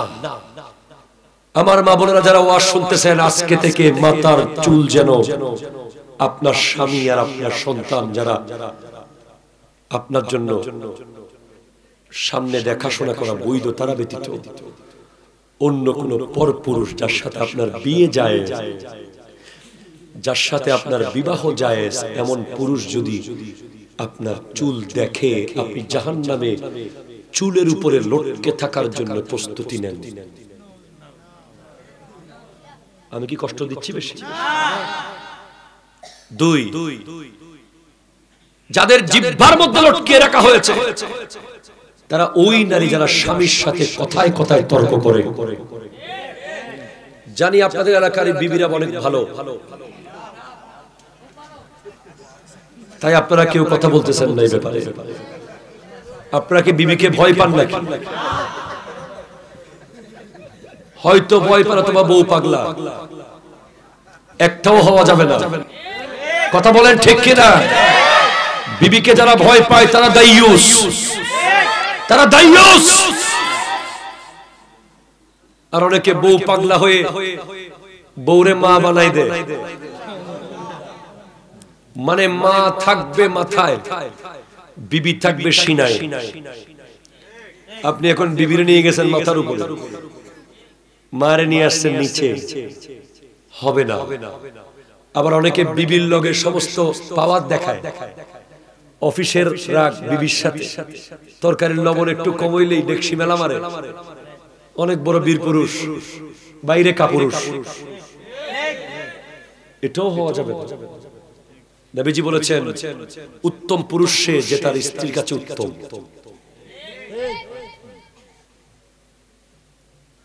আমার মা বোনদেরকে বলবো, স্বামীর সাথে তর্ক করবেন না। এটা বিপিএল খেলা ফাইনাল না যে আপনাকে কাপ দেবে। কথা বলা ঠিক না? জোরে বলেন না।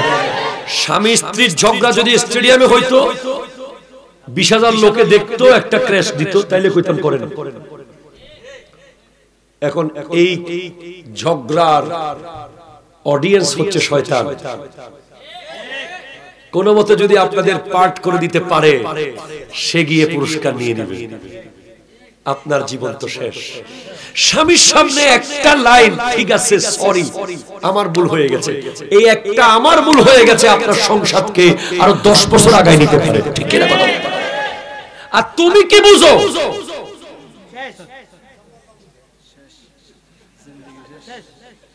আমিও মেট্রিক পাস, আমার বাবা হাবিলদার, আমার চাচা এসপি, তুমি কি? এই কথা আপনার সংসারকে মুহূর্তের মধ্যে ভেঙে চুরমার করে ফেলতে পারে। খবরদার, আমার আল্লাহ বলেছেন, হুন্না লিবাসুন লাকুম ওয়া আনতুম লিবাসুন লাহুন্না। স্বামী হলো বিবির কাপড়, বিবি হলো স্বামীর কাপড়। কাপড় কখনো আলাদা হয় না, কবর গেলেও একসাথে থাকে। একজনের দোষ একজন লুকাবে, কাপড় শরীরের দাগ লুকিয়ে রাখে। ঠিক কিনা? স্বামীর সাথে বার্গেনিং করবেন না। স্বামী অনেক সময় ব্যবসায় লস হতে পারে, চাকরির বেতন কম পেতে পারে, পাশের বাসার অমুক 22 বড়ি স্বর্ণ দিছে, 20,000 টাকা শাড়ি কিনে দিছে, তুমি কি দিছো? এই কথা কোনোদিন স্বামীকে বলবেন না। বলবেন, আল্লাহ আমাকে স্বামীটা তো দিছে। যার স্বামী নাই তার খবর নেন, পৃথিবীতে তার কোনো ইজ্জত। যে নারী একটা স্বামীকে রাজি করতে পেরেছে, তার 100 পুরুষকে রাজি করতে হয় না। যে নারী একটা স্বামীকে রাজি করতে পারে নাই, তার কিছুক্ষণ মেম্বারের দুয়ারে, কিছুক্ষণ চেয়ারম্যানের ঘরে, কিছুক্ষণ কাউন্সিলরের বাসায়, কিছুক্ষণ ভাইয়ের বাসায়, কিছুক্ষণ স্বাস্থ্য ভাইয়ের বাসায়, কোনো ইজ্জত নাই। ঠিক কি না? মারা গেলে ভিন্ন বিষয়। এরপরে যে নারীদেরকে আমার নবী দেখেছেন স্তনের মধ্যে লটকিয়ে রাখা হয়েছে, তারা হলো যারা পরকীয়া প্রেম করে। পরকীয়া প্রেম, স্বামী বিদেশ, পর পুরুষের সাথে সম্পর্ক, মোবাইলে কথা বলে, তারা প্রস্তুত থাকতে বলেন কিয়ামতের মাঠে জাহান্নামে তাদেরকে সিনার মধ্যে প্যারাক মেরে লটকিয়ে রাখা হবে। এবং যে সমস্ত নারীরা বিয়ের আগে পর পুরুষের সাথে সম্পর্ক করেছে তাদেরও সেম শাস্তি। এবার পুরুষ যারা বিয়ের আগে জেনার সাথে সম্পৃক্ত, গার্লফ্রেন্ড মোবাইলে, মেসেঞ্জারে, হোয়াটসঅ্যাপে, তাদেরকে জাহান্নামে একটা ড্যাগের মধ্যে ফেলে দেওয়া হবে, আগুনের ড্যাগ, যেই ড্যাগের আগুন তাদেরকে বারবার উপরে তুলবে, আবার নিচে ফেলবে, আবার উপরে তুলবে, আবার নিচে ফেলবে, আবার উপরে তুলবে, এভাবে চলতে থাকবে আবাদুল আবাদ। এরপরে যে সমস্ত নারীর মুখ দিয়ে আগুন বের হচ্ছে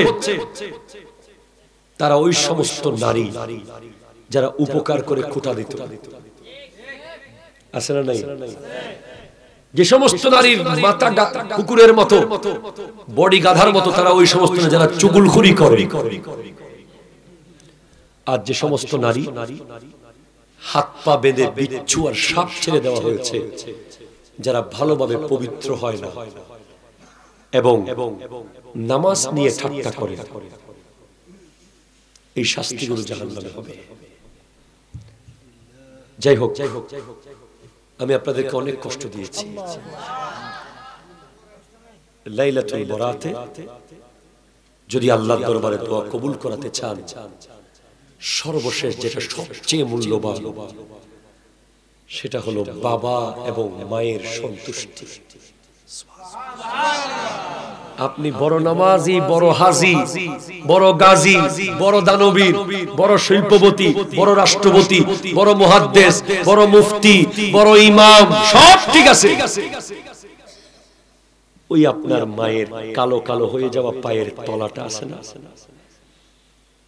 পাকঘরে কাজ করতে করতে চুলার ছাই লাগতে লাগতে কালো হয়ে গেছে, মাঝে মাঝে ফেটে গেছে পাটা, ভালো খাবার তো খেতে পারে নাই, সবাই খাওয়ার পরে পোড়া ভাতগুলো যিনি খেয়েছে, মাছের কাঁটাগুলো শেষে কোনো মতে যিনি শেষ করেছে, বহুবেলা উপোস থেকে বলেছেন খাইছি রে বাপ, সেই তলাটার নিচেই আপনার জান্নাত। সেই তলাটা ঠিক রাখিয়ে ওটা একটু মাঝে মাঝে দেখিয়ে লাইলাতুল বরাত। আর হুজুর যে বলছে কি বস দোকান ফাটে পয়সা পয়সা যে কি বদন চলছে বর্তমানে, এই গিবত আল্লাহ যদি মুক্ত করে তাদের, না হলে গিবত আর আমি তো কোনো বসি না, খালি গিবত যে করেছে গিবত আল্লাহ আল্লাহ আল্লাহ, আমরা গিবত ছাড়েন। আর হুজুর যে বলছে এই মুখে বড় হয়েছে, এই মুখে বড় হয়েছে, দিনেও হিংসা করে, এই মুখের প্রতি হয়েছে, এই মুখের প্রতি সঠিক কথা বলছে। হুজুরের কথাগুলো মূল্যবান, আমরা তো বুঝি হালি ওই যে জিকির আজকার আগে গজল গজল গায়ে সময় কাটাইছে, আর এই হুজুরই বাবা হুজুর। আসলে তো এই হুজুর বাবা হুজুর না, এই হুজুরের প্রতি বলা বান্ধে নাচাই দিয়ে টেয়ারি লয়ে গেল, আমারও কথার কোনো না। গজল আর গান দিয়ে আর নাচার দিয়ে আর ওই দিয়ে জিকির দিয়ে সেটা ব্যস্ত জন যেত না, আমল না করলে। আপনারা আমল করবেন আর ধৈর্য সহকারে যে আপনারা শুনছেন, আমরা শান্তি পাইছি। আমরা যেন প্রতি বছর এই মাহফিলটা ধরে রাখতে পারি, এই দোয়া করবেন। আর আখিরি মনোজাত পুজো করবেন, এরপরে তাবারক আছে, তারপর আপনি বাড়িতে চলে যাবেন। এই বলে আমি শেষ করছি। আসসালামু আলাইকুম ওয়া রাহমাতুল্লাহি ওয়া বারাকাতুহু।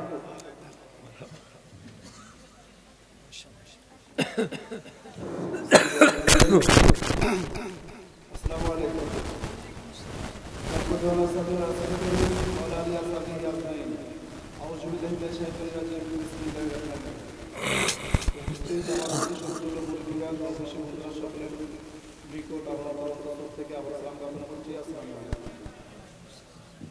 প্রথমত হুজুরকে আমাদের মাহফিল কমিটি এবং সরকারের পক্ষ থেকে ধন্যবাদ।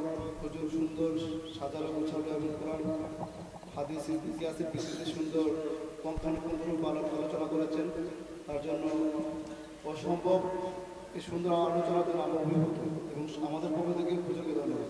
দ্বিতীয়ত হুজুরের আলোচনাটা সুন্দর বৃদ্ধি পেয়েছে একমাত্র আপনারা বসে আছেন বলে। তার জন্য আপনাকেও আমাদের পক্ষ থেকে অত্যন্ত অবনীত ধন্যবাদ। তৃতীয়ত যে বিষয়টা যে মাহফিলটা আমরা যার উদ্দেশ্যে করি, হযরত মাওলানা মূলত তিনি ছিলেন অধঃপতনের যুগে গানে আলো প্রতীকে নিয়ে যে সকল মনীষীগণ পৃথিবীতে আবির্ভূত হয়েছিল, পার্থিব লোক লালসা মোহ যাদেরকে নিয়ে এবং সত্যের আদর্শ থেকে বিন্দুমাত্র পদক্ষেপণ করাতে পারেনি, যারা অন্যায় এবং অসত্য নিকট কখনো কোনোদিন মাথা নত করেনি, ইসলাম এবং মানুষের কল্যাণের জন্য যারা সারাটা জীবন পরিশ্রম করে গিয়েছেন, তাদের মধ্যে অন্যতম ছিলেন আমাদের এই বংশের নিজামুদ্দিন সপ্তম ছেলে মাওলানা নুরুজ্জামান রহমাতুল্লাহ আলাইহি। তিনি 1882 সালে তিনি নুরুজ্জামানের সপ্তম ছেলে হিসেবে পৃথিবীতে পদার্পণ করেন। জন্মের পর থেকে তিনি ছিলেন ইসলাম প্রিয় এবং ইসলামের প্রতি অনুরাগ এবং পারিবারিক এবং স্কুলের শিক্ষা অতিক্রম করার পর ঢাকা লালবাগ মাদ্রাসায় তিনি অধ্যয়নরত ছিলেন। সেখান থেকে তার উচ্চশিক্ষা অর্জনের জন্য আরো ব্যাকুল হয়ে ওঠে। তারপর তিনি কলকাতা দেওবন্দ মাদ্রাসা থেকে এমএ ডিগ্রি ফিকহ শাস্ত্রে এমএ ডিগ্রি অর্জন করেন। তারপর দেওবন্দ মাদ্রাসা থেকে তিনি এমএ ডিগ্রি অর্জন করার পর তারপর আসলেন এবং বিভিন্ন মাসেল কোরআন হাদিস সুন্নাহ ভিত্তিতে তিনি বিভিন্ন ফতোয়া দিতেন এবং এগুলো সমস্যার সমাধান করতেন। তাছাড়া এই মহৎ ব্যক্তির আরো অসংখ্য কর্মের ব্যাখ্যা আছে, সময় স্বল্প, আমি ওইদিকে যাচ্ছি না। এবং 1957 সালে 17 ফেব্রুয়ারি তিনি পরলোক গমন করেন। মৃত্যুর পর তার পূর্বের ওসিয়ত অনুযায়ী তাকে নেওয়া হয় আব্দুল খালেক রহমতুল্লাহ আলাইহি। সেখানে ছিল ওনার প্রথম বাৎসরিক মাহফিল এবং লক্ষ জনক উপস্থিত ছিল এই জানাজার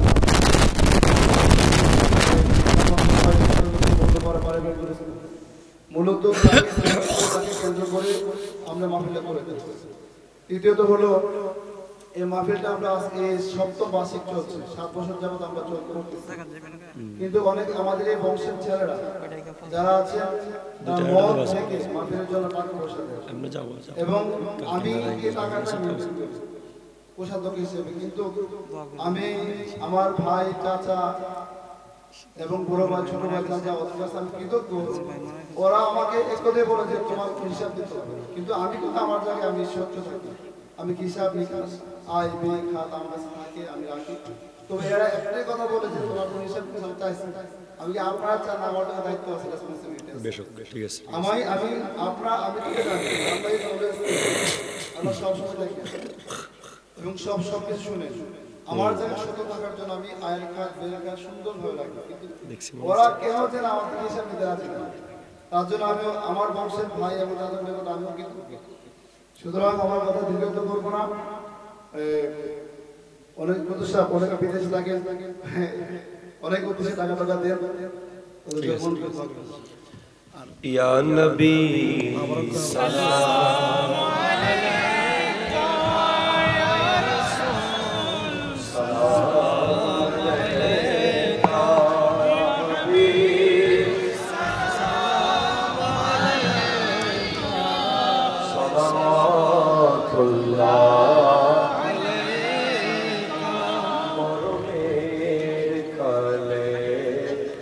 আসিও নুরানি চেহারা দেখায়ো কলিমায়ে তওবা পড়ায়ো अपनी दामনে रखियो या नबी सलाम अलैका या रसूल सलाम अलैका या हबीब सलाम अलैका सलावतुल्लाह अलैका आले नबी अस्हाबे नबी और शुहदाए किराम गुले बागे रिसालत पे लाखों सलाम गौसे आज़म इमामत तुका वन्नुका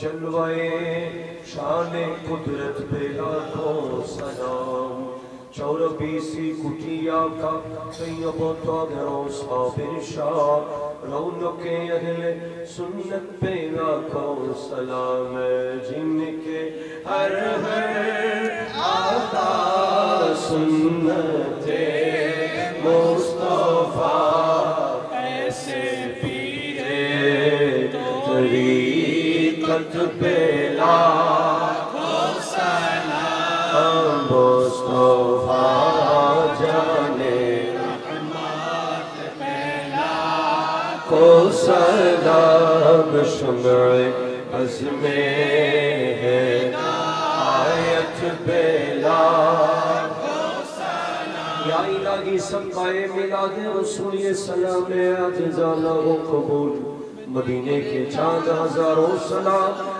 मदीने के चाँद लाखों सलाम मदीने के चाँद करोड़ों सलाम मदीने के चाँद बेहद सलाम बलगल उला बिकमालिही कशफत दुजा बिजमाली असनत जमीउ खिसालिही सल्लु अलैहि वालिही तब रुकी पड़े मुनाज़ा पड़े हैं ना ना ना ना ना तब दी दे मुनाज़ा में तब दी मुनाज़ा मन तक बेकार এই তাবারক যারা দিচ্ছেন তাবারক একবার নিয়ে আসেন মহাদের পূর্বে হুজুর পৌঁছে বলছেন আর সবাই সারি বসে বসেন মহিলারা যারা আছেন আপনারা বলে থাকলে প্যান্ডেলের ভিতরে যান প্যান্ডেলের ভিতরে যারা আছেন তারা তাবারক পাবেন আর আপনারা এখানে যারা আছেন সারি বসে বসে যান তাবারকের পরে মোনাজাত দেওয়া হবে আর তাবারক যারা আছেন দায়িত্বে আপনারা তাবারক নিয়ে আসেন আর তিনটে নিয়ে আসেন اللهم ربنا ظلمنا أنفسنا وإن لم تغفر لنا وترحمنا لنكونن من الخاسرين ربنا آتنا في الدنيا حسنة وفي الآخرة حسنة وأدخلنا الجنة مع الأبرار يا عزيز يا غفار يا رب العالمين या इलाही रहम फरमा मुस्तफ़ा के वास्ते या रसूल अल्लाह करम कीजिए खुदा के वास्ते बुलबुले बागे मदीना कुर्रतुल आईने रसूल यानी बीबी फातिमा खैरुन निसा के वास्ते आय अल्लाह चंद्रपुर निजामुद्दीन गोष्ठीर এই আয়োজনকে তুমি কবুল করো আল্লাহ যেদিন থেকে নিয়ত করেছে সমস্ত নিয়ত তুমি কবুল করো আল্লাহ সমস্ত ভুল ত্রুটি তুমি ক্ষমা করে দাও সওয়াবগুলোকে লক্ষ কোটি গুণ বাড়িয়ে আমার নবীজির রওজা সোনার মদিনায় পৌঁছিয়ে দাও নবীজির ওসিলায় সমস্ত আম্বিয়া সকল সাহাবা আহলে বাইত রাসূলের সকল সদস্য আজওয়াজে মুতাহহারাত উম্মাহাতুল মুমিনিন গণের রওজায় সওয়াব পৌঁছিয়ে দাও বিশেষ করে গাউসুল আজম শাহ বাগদাদ খাজা চৌরবি শ্রী কুটি আল্লামা তৈয়ব শাহ কেবলা খাজা গরিব নওয়াজ বাহাউদ্দিন নকশবন্দ মুজাদ্দিদ আল ফিসানি শিহাবুদ্দিন সুহরওয়ার্দী মাওলানা নুরুজ্জামান রহমাতুল্লাহ আলাইহির রওজায় সওয়াব পৌঁছিয়ে দাও আল্লাহ এলাকার ডানে বামে সামনে পিছে যত কবরস্থান আছে কবরে যত মুর্দা আছে প্রত্যেকের কবরে কবরে সওয়াব পৌঁছিয়ে দাও কবরগুলোকে জান্নাত বানিয়ে দাও আল্লাহ লিবাসগুলোকে জান্নাতে লিবাস করে দাও পুরো গিলমানকে খাদিম করে দাও আল্লাহ আমাদেরকে ক্যান্সার থেকে রক্ষা করো হার্ট অ্যাটাক থেকে রক্ষা করো ব্রেইন স্ট্রোক থেকে রক্ষা করো এই সমস্ত রোগের চেয়ে আরো বড় রোগ হিংসা থেকে রক্ষা করো গীবত থেকে রক্ষা করো চুগলখুরি থেকে রক্ষা করো মুনাফিকি থেকে রক্ষা করো বেঈমানি থেকে রক্ষা করো বেনামাজি হওয়া থেকে রক্ষা করো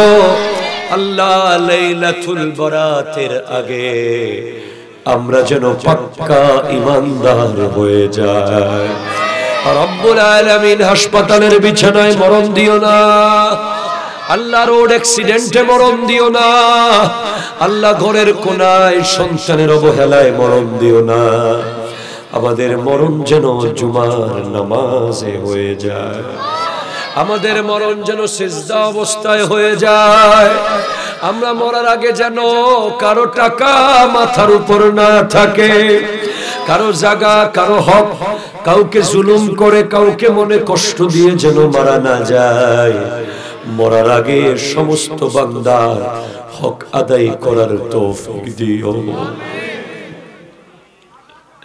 আল্লাহ ওই অন্ধকার কবরে ওই বাঁশ গাছের নিচে নদীর পারে কেউ নাই, ডানে মাটি বামে মাটি, সামনে মাটি পিছনে মাটি, নিচে মাটি উপরে মাটি। সমস্ত সাপ যদি বের হয়ে যায়, দৌড় দেওয়ার মতো কোনো জায়গা নেই। আল্লাহ নিজের ঘরের কামরাটা তো অন্তত বড় আছে, দরজা ভেঙে বের হয়ে যেতে পারবো, জানালা খুলে বের হয়ে ডাক দিতে পারবো। কবরে কাকে ডাকবো? আল্লাহ। আল্লাহ আমাদেরকে কবরে যাওয়ার আগে কবরের জন্য প্রস্তুত হওয়ার তৌফিক দান করো। আল্লাহ আমরা মারা গেলে যেন আমাদের বংশধররা এভাবে আমাদের জন্য দোয়া করে, সূরা ফাতিহা যেন আমাদের কবরে পাঠায়, সূরা ইখলাস যেন পড়ে, দুরূদ শরীফ পড়ে পড়ে যেন দোয়া করে, এমন প্রজন্ম যেন রেখে যেতে পারি, সে তৌফিক তুমি দান করে দাও। রব্বুল আলামিন জীবনে একবার হজ্জে বাইতুল্লাহ নসিব করে দিও, জিয়ারতে মদিনা নসিব করে দিও।